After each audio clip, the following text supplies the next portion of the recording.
So my biggest achievement this year is natapos ko ng PDD ko sa Data Analytics, and then yung 2025 wish ko is sana magkaroon ako ng tech job.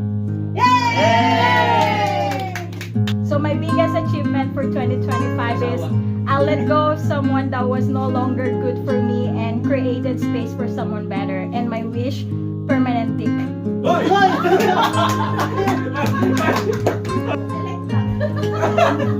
My greatest achievement is I got to renew my work permit here in Canada, and I also got promoted at work. And my wish for next year is more financially stable so that I can help more people.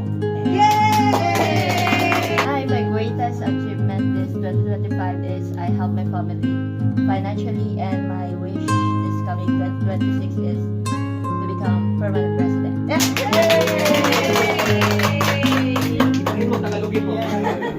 Saya sinulat dito, but my greatest achievement this 2025 is I already know how to say no, because sometimes I say yes, but especially to family. And my wish this 2025 is that I get to do this, is that I get my residency at the same time and just stay